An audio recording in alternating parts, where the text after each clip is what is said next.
अपनी बात चल रही है कि परिक्रमा में कैसे चले। शुरुआत करनी है मैंने जैसे पहले भी बताया है कि नर्मदा मैया के तट से कहीं से भी आप शुरुआत कर सकते हैं। 95% लोग करते हैं ओंकारेश्वर से। लेकिन क्या है ना, ये जो अक्टूबर-नवंबर का सीज़न होता है ना, उसमें बहुत लोग निकलते हैं और वो बहुत परिक्रमावासी होने के कारण आश्रम भरे रहते हैं। काफ़ी जगह खाना ख़त्म हो जाता है, नहाने की सुविधा मतलब इतने सब लोग एक साथ रहेंगे तो फिर वो टाइम लग जाता है हर बात के लिए। तो कुछ लोग थोड़ा लेट शुरू करते हैं, जैसे हमने की थी। वैसे तो मैंने जब शुरू की थी मुझे पता नहीं था, मुझे बस इतना पता था कि नवंबर में करते थे और दिसंबर मुझे जब लगा कि मुझे जाना है तब दिसंबर लग चुका था। तो मैंने कहीं पे सोशल मीडिया पे किसी को पूछा था और मुझे तब पता चला कि जनवरी तक जा सकते हैं। तो मैंने तुरंत तैयारी की थी और मैंने 16 दिसंबर से शुरू की थी परिक्रमा। तो हम लोग लास्ट-लास्ट में बहुत कम लोग रहते रहे बचे थे और 1-2 जगह ही बस एक 75-80 लोग हो गए थे आश्रम में। तो उस वक़्त वो थोड़ा-सा लगा कि हाँ, सोने के लिए जगह नहीं है या फिर ऐसा कुछ होता है। ठंड भी बहुत रहती है क्योंकि बाहर, तो आप बाहर नहीं सो सकते। एटलीस्ट अक्टूबर, नवंबर, दिसंबर में आप आश्रम के बाहर नहीं सो सकते हैं। जनवरी से थोड़ा धूप आना शुरू हो जाता है, गर्मी लगना शुरू हो जाता है, तो उसके बाद आप थोड़ा सोच सकते हो। और मार्च अप्रैल में तो आप आराम से कहीं पे भी आश्रम के अंदर अगर जगह नहीं हो तो आप बाहर भी सो सकते हो, लेकिन तब तक कोई भीड़ नहीं रहती है। तो जैसे आपको वो आप पे डिपेंड है कि आपको कब शुरू करनी है। दूसरी बात ये है कि काफ़ी बार क्या होता है ना, जैसे ओंकारेश्वर से शुरू करेंगे। अभी जब चातुर्मास के लिए जो रुके हुए हैं वो सारे साधु सन्यासी जहाँ पे रुके हैं उस आश्रम से शुरू कर चुके हैं। लेकिन जो नए गृहस्थ जीवन वाले परिक्रमावासी जो है वो अक्टूबर या महाराष्ट्र के अक्टूबर और नवंबर से शुरू कर देते हैं। तो इस वक़्त बहुत भीड़ होने के कारण क्या है, तो काफ़ी लोग क्या करते हैं ना कि ओंकारेश्वर के सामने जाते हैं। ओंकारेश्वर से कुछ लोग जाते हैं या कुछ लोग डायरेक्ट महेश्वर जाते हैं। कुछ लोग महेश्वर से स्टार्ट करते हैं या फिर कुछ लोग डायरेक्ट अमरकंटक से स्टार्ट करते हैं। तो उनको भीड़ कम मिलती है फिर, क्योंकि क्या है ना कि जैसे महेश्वर, अगर ओंकारेश्वर से महेश्वर, ओंकारेश्वर दक्षिण तट में है और हम लोग दक्षिण तट पार करके नाव से समंदर पार करके उत्तर तट जाके बाद में वो महेश्वर आता है काफ़ी दिनों बाद। मतलब मुझे पौने 2 महीने लगे थे। तो मेरे स्पीड से अगर जाए तो पौने 2 महीने में जो उस तट का महेश्वर है, वहाँ से वो परिक्रमा से बहुत आगे निकल जाएगा। वो शायद अमरकंटक भी पार कर देगा, या फिर अगर वो अमरकंटक से शुरू कर रहा है कोई, तो वो शायद पूरा दक्षिण तट पार कर ले, है ना? तो ऐसा इस ऐसे इस सिचुएशन में आपको बिल्कुल भी भीड़ नहीं मिलेगी, क्योंकि भीड़ तो पीछे चल रही है। भीड़ ने शुरुआत की है ओंकारेश्वर से, तो उनको महेश्वर पहुँचने तक महेश्वर और अमरकंटक वाले आगे चले गए। तो ये भी हो सकता है। महाराष्ट्र के वासियों के लिए अगर महेश्वर डायरेक्ट जिसको पता है वो वैसे जा सकते हैं, या फिर आप ओंकारेश्वर जाके वहाँ से बोट से महेश्वर जा सकते हो दूसरे तट से, और वहाँ पे संकल्प उठा के आप शुरुआत कर सकते हो। तो ऐसा है। और उसके बाद हाँ, एक और बात है कि काफ़ी बार पूछा गया कि पता कैसे चलता है गाँव का नाम वगैरह, और मैंने पहले बता दिया था कि लोग बताते हैं वगैरह, किलोमीटर का पता नहीं चलता है। लेकिन काफ़ी सारी उस पे पुस्तकें पथदर्शिका नर्मदा परिक्रमा मार्ग, उस पे बहुत लोगों ने काफ़ी सारे बुक्स बनाई है, लेकिन सबसे बहुत एकदम वैलिड जो सही बुक जिसे कहते हैं, वो बनाई है सीमा चौधरी जी ने। उनका नाम बहुत बड़ा है, मतलब वो उनके परिवार से काफ़ी लोग नर्मदा मैया की सेवा में काफ़ी, मतलब उनकी 2-3 पीढ़ियाँ हैं शायद नर्मदा मैया की सेवा में। और उन्होंने बहुत अभ्यास किया हुआ इस पे, क्योंकि उन्होंने पूरी किलोमीटर्स के साथ, हर गाँव के किलोमीटर के साथ, आश्रम के किलोमीटर के साथ दिया हुआ है, और जितने भी अलग-अलग मार्ग हैं वो भी उसमें लिखे हुए हैं।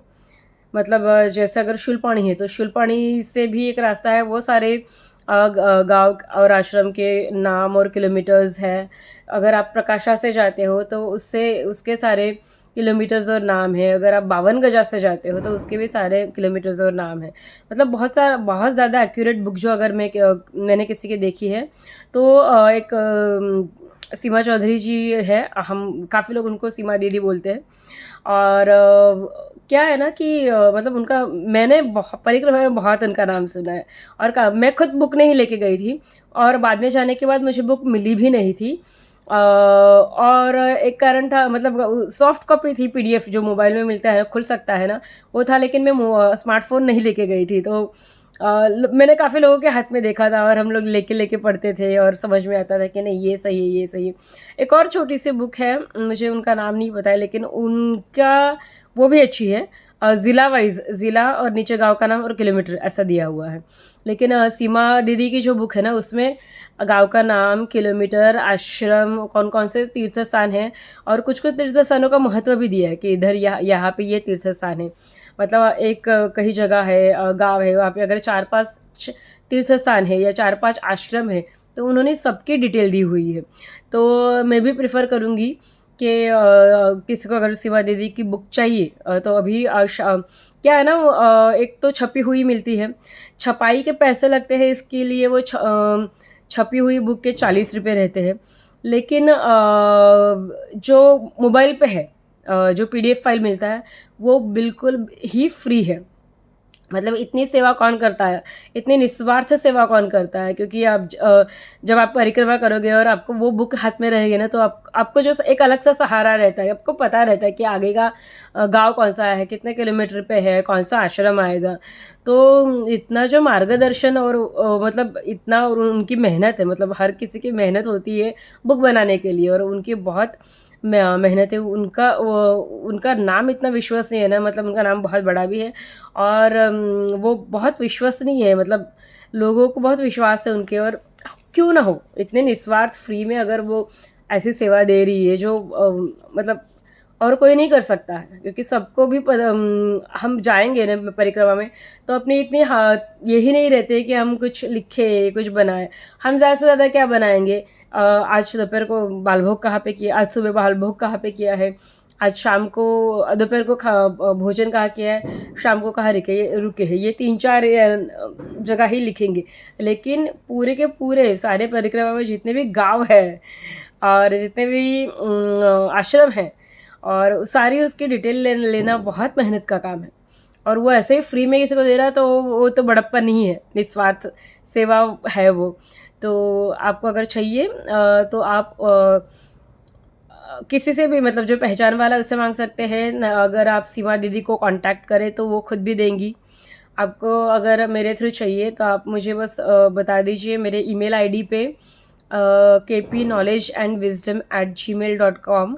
इस पे आपका फ़ोन नंबर दीजिए, क्योंकि मेरे यूट्यूब चैनल पे कुछ दिक्कत है, उसमें नंबर टाइप नहीं होते कमेंट में, तो ना मेरे होते हैं ना सामने वाले किसी के होते हैं। तो अगर किसी को चाहिए तो इस ईमेल आईडी पे मुझे आपका नंबर भेज दीजिए। उन्होंने मुझे भी दे के रखा है, तो मैं सॉफ्ट कॉपी आपको दे दूँगी। और अगर आपको उनका फ़ोन नंबर चाहिए, तो इस वीडियो के अंत में मैं उनका फ़ोन नंबर दे रही हूँ, आप उनको खुद कांटेक्ट कर सकते हैं और बुक सॉफ्ट कॉपी मांग सकते हैं। अगर आप स्मार्टफोन लेके जा रहे हैं तो आपको प्रिंट आउट की ज़रूरत नहीं है। अगर आप स्मार्टफोन नहीं ले जा रहे हैं तो आप प्रिंट आउट निकालिए उसका और साथ में लेके जाइए। तो बहुत अच्छी सुविधा उन्होंने दी है, और मतलब बहुत अच्छी मार्गदर्शिका है। आपको खुद को पता चलेगा, जब आप चलेंगे तब आपको पता चलेगा कि एक एक किलोमीटर का मतलब ऐसा लगता है कि नहीं, पता ही नहीं रहता ना कि कब आने वाला है और कौन सा गांव आने वाला है और क्या होने वाला है, कितना किलोमीटर है। यहाँ पे हम किसी को पूछेंगे और वो बोलेंगे हाँ 2 किलोमीटर है, वो निकलता 6 किलोमीटर है। ऑब्वियसली ना, मतलब जैसे हम भी अपने घर यहाँ रह रहे, तो हमें भी 10 किलोमीटर के बाद का कुछ पता नहीं रहता है ना। या फिर इतना कौन ध्यान में रखता है कि 4 किलोमीटर पे कौन सा गांव है, मैया है, कोई बच्चे हैं, तो उनको कैसे पता चलेगा, है ना। तो ये बात है। दूसरी बात ये एक है कि हम जब परिक्रमा शुरुआत करते हैं ना, तो हमें अगर कुछ समझ में नहीं आ रहा है रास्ता, और या फिर गुम हो गए, मतलब लगा आपको कि हम गुम हो गए, तो हम क्या करते हैं ना, जोर जोर से नर्मदे हार करके हम लोग जोर जोर से चिल्लाते थे। क्योंकि क्या है ना, अपनी आवाज़ अगर कहीं पे गई ना, तो उनको मतलब लिटरली कोई ऐसे कोई बैठा है नीचे खेत में काम कर रहा है, तो वो उठ के देखते हैं और उनको पता होता ही है कि नर्मदे हर बोला है तो परिक्रमावासी ने आवाज़ दी है, इसका मतलब उनको कुछ मदद की ज़रूरत है। तो वो भले ही अपनी आवाज़ एक दूसरे को नहीं आएगी ना दूर से, तो फिर वो दूर से ऐसे हाथ करके बताएंगे इधर से जाइए, इधर से जाइए। तो शर्माइएगा मत कि मैं नर्मदे हर कैसे बोली या इतने ज़ोर से कैसे बोलूँ। कोई भी ये नहीं है, मतलब जब अगर हमें किसी से मदद चाहिए तो मदद मांगनी चाहिए, इसमें कोई शर्म वाली बात तो है नहीं, है ना। हर कोई करता रहता है, मतलब हर कोई नर्मदे हर पास में अगर कोई दिख नहीं रहा है तो जोर जोर से, मतलब हम लोग तो मुझे लगता है आधे किलोमीटर में भी वैसे इतनी, मतलब मेरी आवाज़ थोड़ी ज़ोर से है तो मैं मार सकती थी इतना ज़ोर से आवाज़, तो मैं ऐसे ज़ोर ज़ोर से करती थी नर्मदे हार, और कोई ना कोई फिर उठ के आपको बोलेगा कि नहीं आपका रास्ता इधर है, आपका रास्ता इधर है। तो ये ध्यान में रखिएगा।